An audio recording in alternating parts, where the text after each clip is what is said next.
Alright everyone, in today's video I'm going to be doing a check-up on Saints Row 2.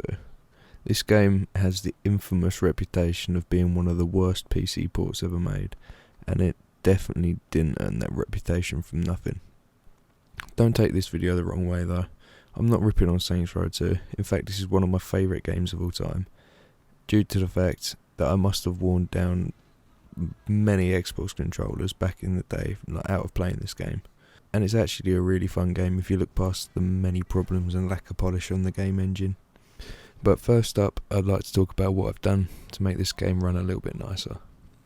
Apart from downscaling to 1920 by 1080 from my monitor's native 3440 by 1440 resolution, I've installed a mod called Gentleman of the Row, and what this mod aims to do is fix a whole lot of different bugs and glitches, as well as some performance increases. There are a whole lot of different mods I could have downloaded to make this game run potentially better, but I wanted to focus on pretty much the vanilla game. And I say pretty much the vanilla game because it wouldn't even load without Gentleman of the Row. And from now on I'm just going to call it Gents instead of Gentleman of the Row because it's just kind of long. So I did install a couple more mods with Gents, like this one, where I was able to make this majestic creature that I call Flubbit. And even with Gents installed and Flubbit's beauty here, we can't seem to get a solid 60 FPS anywhere. I should probably go over the specs now though. Now I am using my main gaming PC. I know it isn't top of the range, but it's definitely more than enough to run this game.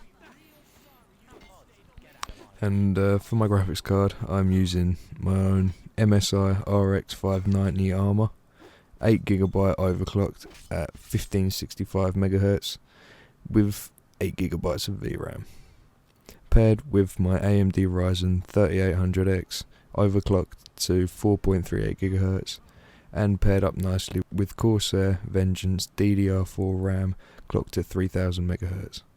And just to put the cherry on top, I've got a 1200 watt gold rated PSU.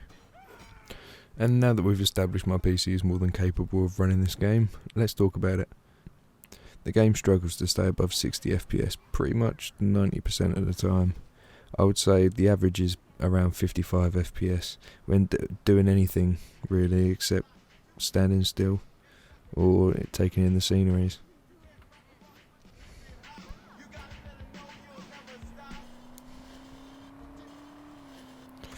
Now, you might ask, Dubs, what about on my i9 10900K with RTX 3090 and 64GB of RAM? Well, I would be quite confident in saying you probably wouldn't see more than, at most, a 5 to 10 FPS bonus on what you're seeing here. This is due to the game being so poorly ported and optimised for the PC. Violation kinda left us with this choppy mess that I'm playing right here.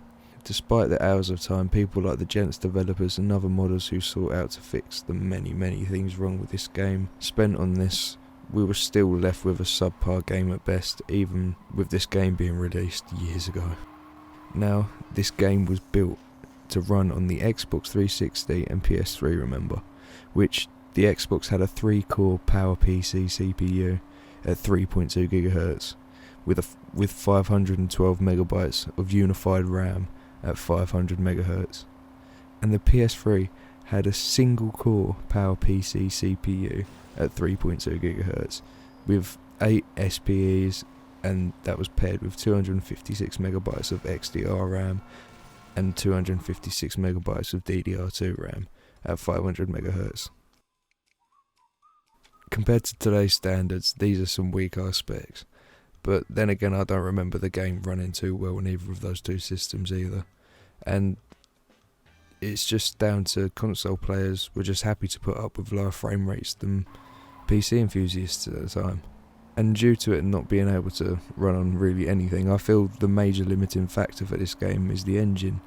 I think the engine was either underdeveloped or the devs were just too over-ambitious with the game, which limited the engine the game was built on. So unless Volition want to hit Saints Row 2 with their beautiful remaster hammer, which, trust me, I know they're only good graphics upgrades to their old games, but goddamn they do look good. The Switch remakes though almost look worse than the PS3 and Xbox 360 versions, but that's just unfortunate. But it would be lovely to see Violation take into account the love and nostalgia many of us have for this game, as it came out around the time when the Xbox 360s were the rage, and for some reason I also remember everyone having Saints Row 2. I even remember me and my mates coming home from school and just pissing about on here. It was great, and I think this game was the most deserving of a remake out of all of them, just due to the fact that the original had such a shit launch, such a shit past, and hadn't really come far from its launch, judging by what I've captured today, even with the Gentleman of the Row mod to give it a little boost. And believe me, I've had this game go down to 2 to 3 FPS at some points, and even freeze while looking in certain directions, only to work fine when turning a little bit to the left or a little bit to the right. It just doesn't make sense.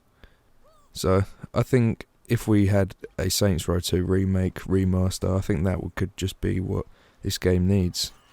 It could fix all of the issues that were plaguing the original version of the game, and are still plaguing it today. And either way, I kind of went off topic here, but my point with this game was, no matter how good your computer is, and no matter how bad it is, it will never manage to run the game at a stable frame rate unless you're in the ocean, but even then it never broke 80 FPS.